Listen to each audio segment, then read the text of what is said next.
Je souhaite la bienvenue aux aficionados du sport automobile et aux autres aussi. Aujourd'hui, nous allons parler de ce qui est pour moi le meilleur sport automobile du monde. Je parle bien évidemment de la Formule 1. Celui qui dit que c'est le rallye peut quitter la vidéo immédiatement. Bye bye.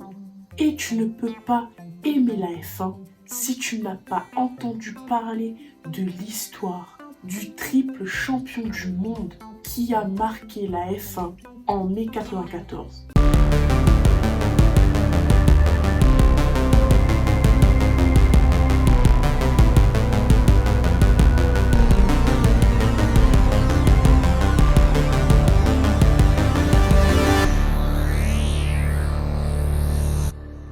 Salutations à vous, j'espère que ça va.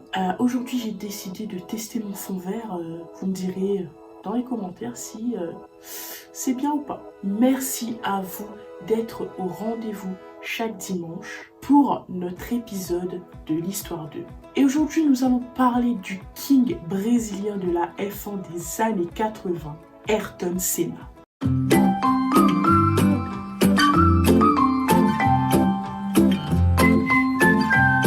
Ayrton Senna da Silva est né le 21 mars 1960 au Brésil, à Sao Paulo.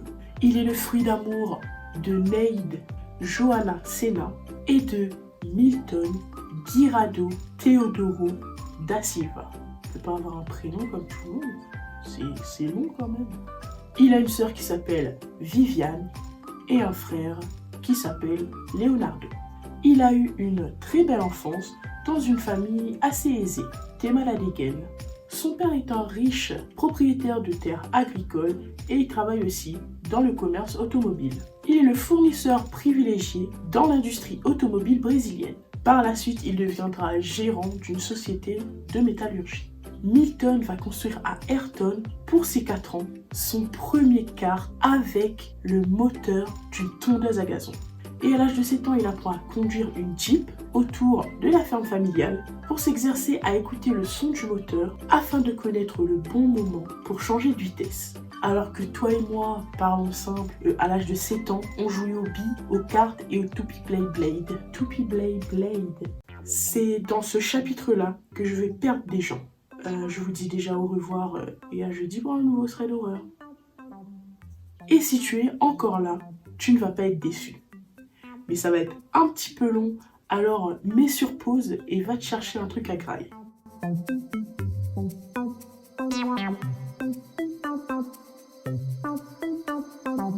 Ayrton commence alors les compétitions de karting à l'âge de 13 ans. Il remporte alors la première course à laquelle il participe. Bah tu m'étonnes, ça fait 9 ans que son daron le prépare à ça.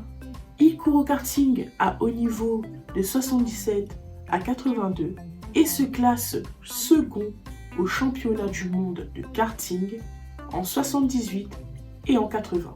Il émigre au Royaume-Uni pour débuter en monoplace. Et il ne tarde pas à se forger une solide réputation.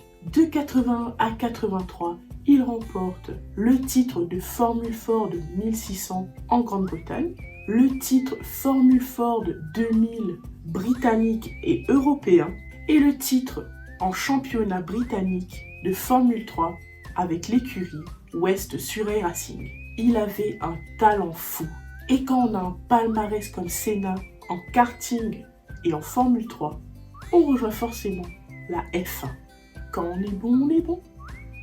Lors de son test pour Williams, Senna a effectué 40 tours et a même été plus rapide que tous les autres pilotes, y compris le champion du monde en titre, Keke Rosberg.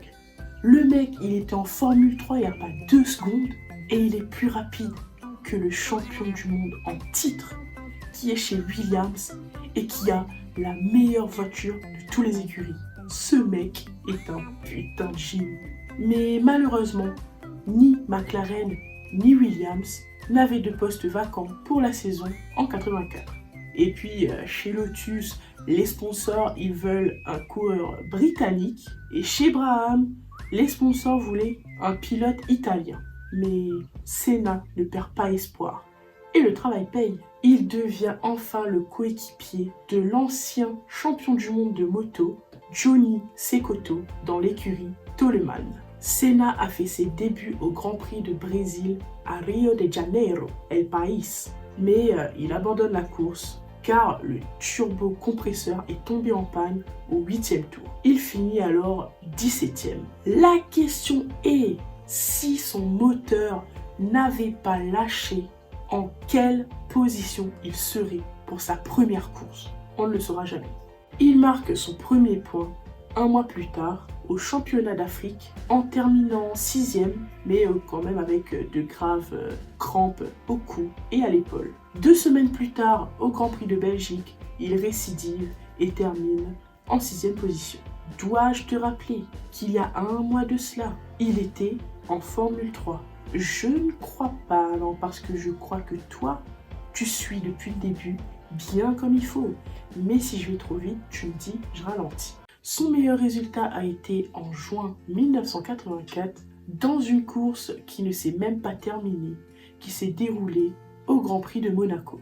Il s'était qualifié 13e sur la grille de départ et tout au long de la course, il a fait un progrès constant, arrivant à la 2e position au 19e tour. Il a rapidement commencé à réduire l'écart avec le leader de la course, Alain Prost. Mais avant qu'il ne puisse attaquer Prost, la course a été arrêtée au 31e tour pour des raisons de sécurité parce que il pleuvait des cordes. Au moment où la course a été arrêtée, Senna a rattrapé Prost de 4 secondes par tour. Et c'est là où tout a commencé. Il fera son premier podium en juillet et un second en octobre. Et il se classera alors 9e du championnat des pilotes avec 13 points au total. Ouais, à l'époque, 13 points c'était beaucoup. Aujourd'hui, si tu as 13 points, tu sais que tu es dans l'écurie As. Senna ne restera qu'un an à Toleman. Et il est devenu le premier pilote que Lotus a signé sans avoir été choisi personnellement par le fondateur de l'écurie. À ses débuts avec Lotus en 85, Senna a commis quelques petites erreurs par inexpérience avec la Lotus 97T à moteur Renault, à l'époque trop rapide et agile pour lui. Mais à la 2e manche de la saison, au Grand Prix du Portugal, Senna a décroché la première pole position de sa carrière en Formule 1. Il en a fait sa première victoire. En plus, la course s'est déroulée dans des conditions très humides. Il a gagné avec plus d'une minute d'avance sur Michele Alboreto, qui était en 2e position. Je ne sais pas si vous réalisez ce que ça veut dire, 1 minute d'avance sur le 2e. Le mec, c'est un missile au volant d'une fusée. Les semaines suivantes, il a mené au Grand Prix de Saint-Marin, de Monaco, de Grande-Bretagne et d'Allemagne. Mais il a dû se retirer de toutes ces courses, soit à cause d'une panne de moteur, soit il était à court de carburant. Senna a eu son premier accident au Grand Prix de France, au virage le plus rapide du circuit Paul Ricard, après une panne de moteur en plein milieu du virage. Mais il se rattrape au Grand Prix d'Autriche et d'Italie en terminant 2e. Et au Grand Prix de Belgique, il ajoute sa 2e victoire à son palmarès. Senna a bien commencé la saison en 86. Il enchaîne les victoires et les podiums, terminant 2e au Brésil, remportant le Grand Prix d'Espagne avec seulement 0,014 secondes d'avance sur son rival Nigel Mansell. Ça a été la course la plus serrée de l'histoire de la Formule 1. Et Senna a été une fois de plus le meilleur qualifié avec 8 poles et 6 autres podiums, incluant une victoire au Grand Prix de Détroit. Il termine ainsi la saison 4e au classement des pilotes. En un an, le mec, il a gagné 5 places. C'est un putain de génie, je vous dis. En 87, durant sa dernière année avec Lotus, la saison de Senna a été mitigée. Il a eu une altercation à la fin de la course à Spa-Francorchamps avec son adversaire Nigel Mansell, car il était l'auteur de leur collision qui s'est terminée par leur abandon de la course. Ils finiront 14e pour Mansell et 24e pour Senna. Senna remportera les 2 courses suivantes, ce qui l'aide à prendre la tête du championnat du monde. Senna a terminé la saison en force, terminant 2e des 2 dernières courses au Japon et en Australie. Il a été classé 3e au classement final des pilotes avec 57 points. Senna est devenu insatisfait de Lotus et de leur voiture qui, selon lui, perdait de la puissance. Donc, il a été annoncé qu'il rejoindrait McLaren la saison suivante. De 88 à 93, il est alors accueilli chez McLaren avec comme coéquipier son ennemi juré, le français Alain Prost. Non, je déconne, c'est pas son ennemi juré, mais c'est une sorte de relation je t'aime bien, mais c'est moi le champion, dégage de là. Et ça va se faire sentir pendant 5 ans. 5 ans de pure bataille pour la première place, comme au Grand Prix du Portugal. Prost avait pris un départ légèrement plus rapide que Senna, mais le Brésilien a plongé dans le premier virage rapide comme à son habitude. Prost a répondu et est allé dépasser Senna à la fin du premier tour. Une lutte acharnée entre les 2 coéquipiers pour la première place va commencer. Il y aura aussi 5 ans de collision comme au championnat du Japon, où il ne restait que cette course pour décider qui c'est que c'est le meilleur. Et pendant la course, alors que Prost tournait, Senna a gardé le pied sur l'accélérateur et les 2 voitures sont entrées en collision à plus de 270 km/h. Ils sont sortis de la piste, ont traversé le bac à gravier et ont percuté la barrière de pneus, faisant de Senna le champion du monde. Senna n'en avait rien à foutre du matériel. Tout ce qu'il voulait, c'est gagner, mais que Prost ne gagne pas. Bon, 1 an après, il avouera qu'il avait fait exprès. Petite parenthèse pour ceux qui suivent la F1 et qui voient la rivalité qu'il y a entre Verstappen et Hamilton. Il y a 1 an de ça, dans une interview, Prost a dit que ce qu'il y avait entre lui et Senna, c'était rien du tout. Que lui et Senna, c'est des enfants de cœur comparés à Max et Lewis. Pour dire comment la rivalité entre les coureurs de la F1 est tellement intense et importante et qu'elle s'intensifie de plus en plus de par les générations. Et c'est ça qui fait la F1, j'ai envie de te dire. C'est ça qui donne envie de regarder ce sport. Parce que si tout le monde est courtois comme tonton André, qui laisse tout le monde passer au carrefour giratoire, ce serait pas aussi magique à regarder. Je veux décéder en ayant vu en vrai au moins une course de F1 de ma vie. Conduire une voiture à plus de 300 km/h, ça doit être un accomplissement de la vie. C'est pas probable, mais Squeezie, si tu vois ça, frère, pense à moi au GP Explorer 2, s'il te plaît. Voilà, c'était un petit message furtif d'une amoureuse de la F1. Fermez les parenthèses.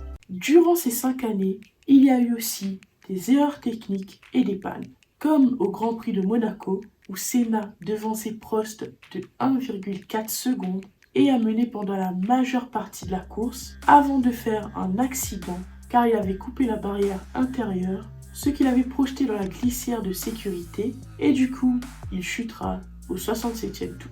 En 91, au Grand Prix de Grande-Bretagne, la voiture de Senna s'était arrêtée dans le dernier tour. Et il a eu ensuite un énorme accident pendant les essais sur le circuit très rapide en Allemagne, où sa voiture a volé à 15 pieds dans les airs après une défaillance pneumatique. La voiture a été détruite et Senna a été transporté à l'hôpital. Mais il a pu participer au Grand Prix d'Allemagne peu de temps après. Mais a malheureusement manqué de carburant quelques tours avant la fin. Après avoir amélioré sa voiture, il a remporté 3 autres courses. Au championnat du Japon, Senna a terminé 2e, car il a laissé Gérard Berger passer au dernier virage en guise de remerciement pour son soutien tout au long de la saison. Derrière ce compétitif fou se trouve un homme au grand cœur. Le début de la saison en 92 n'a pas été bonne. La nouvelle voiture McLaren souffrait de problèmes de fiabilité et était imprévisible dans les virages rapides. Ce qui confirmera ce diagnostic se produira aux essais du championnat au Mexique quand sa voiture heurtera une bosse dans l'un des virages qui causera une perte d'appui et il aura un impact brutal contre un mur. Il a dû être extirpé de la voiture par des médecins et il portera même une minerve. Mais vous le connaissez bien depuis le début de la vidéo. Senna, c'est un fou. Il participera à la course le lendemain, même s'il abandonnera la course à cause d'une défaillance de la boîte de vitesse. Tous les signes étaient là. Je pense que ça voulait dire mec, t'as eu une super carrière, mais là il serait peut-être temps d'arrêter quoi. Vas-y mollo. Mais il n'a pas peur. Il a dit un jour, ce n'est pas parce que j'ai foi en Dieu que je suis immunisé. Mais cela ne veut pas dire que je suis immortel. C'est bon putain. Il voulait quitter McLaren car les voitures devenaient moins compétitives que les années précédentes. Appelez-le monsieur indécis. Il va et vient dans les écuries comme dans des moulins. McLaren a donc changé de moteur et a convaincu Senna de rester une année de plus.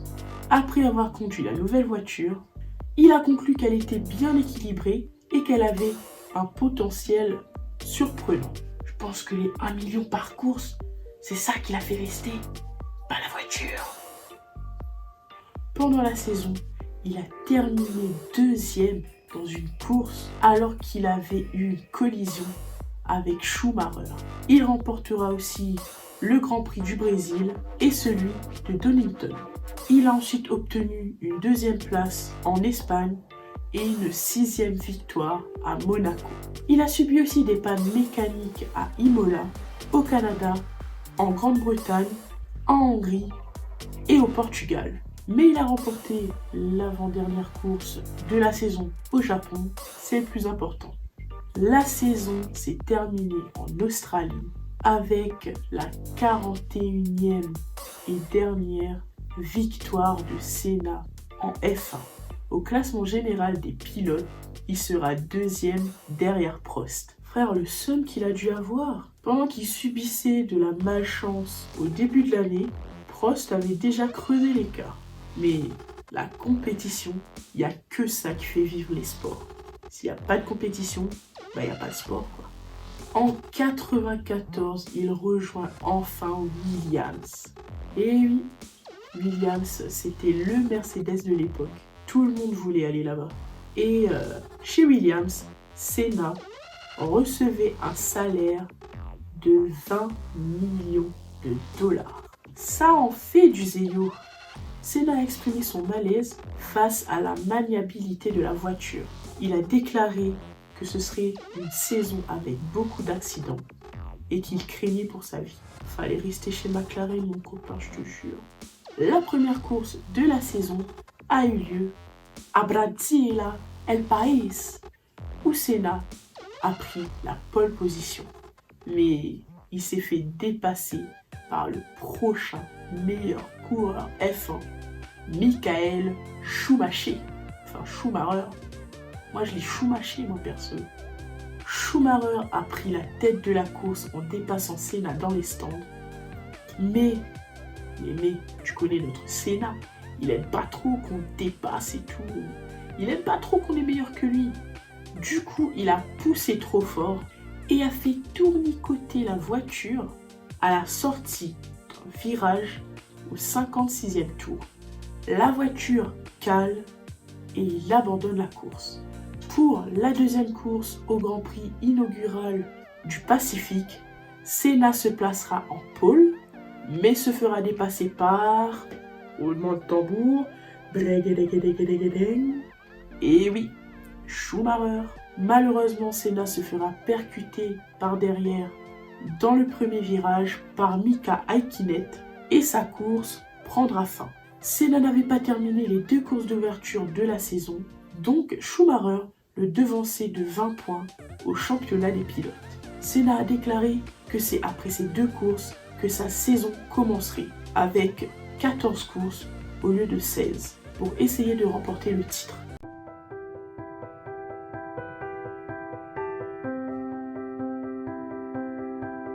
Au début du Grand Prix, Senna conserve la première place face à son rival Michael Schumacher.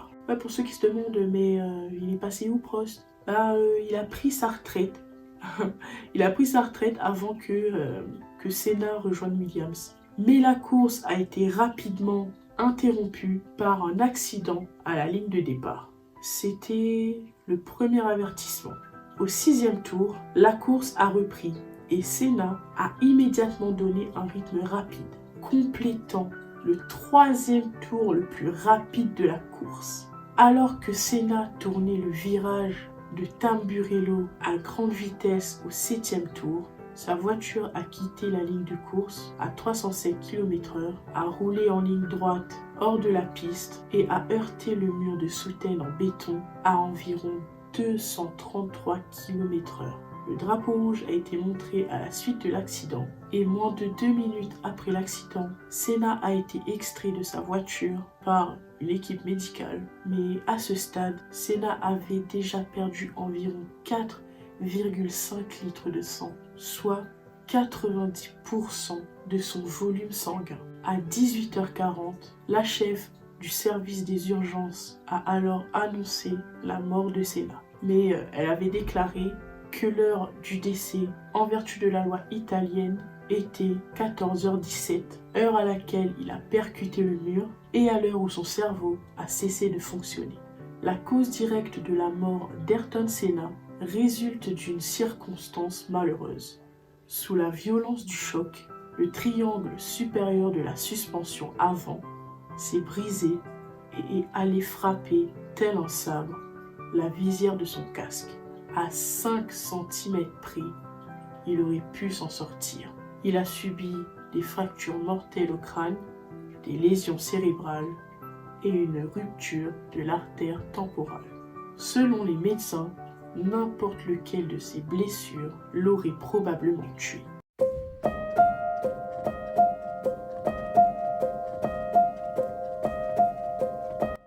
La mort de Senna a été considérée par beaucoup de ses fans brésiliens comme une tragédie nationale. Le gouvernement du Brésil a déclaré 3 jours de deuil national. L'armée de l'air italienne avait proposé de ramener le cercueil de Senna au Brésil, mais sa famille souhaitait qu'il rentre chez lui en avion brésilien. Il a été rapatrié dans son pays par son frère Leonardo et ses amis. Le cercueil a été transporté par des soldats de la police de l'armée de l'air. Environ 3 millions de personnes ont afflué dans les rues de la ville natale de Senna pour lui rendre hommage. C'est ainsi que se termine la triste histoire d'Ayrton Senna.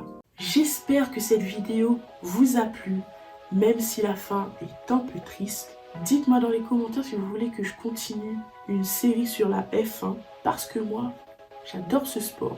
Et je sais qu'il y a beaucoup d'entre vous qui l'adorent aussi. Du coup, exprime-toi. Nous, on se donne rendez-vous jeudi 18h pour une nouvelle vidéo. Et pour ne pas la rater, bien évidemment, tu t'abonnes, tu actives la petite cloche. Ça casse pas 3 pattes à la mère Michel. Et moi, ça me soutient de fou. Sur ce, peace and love et vive Verstappen.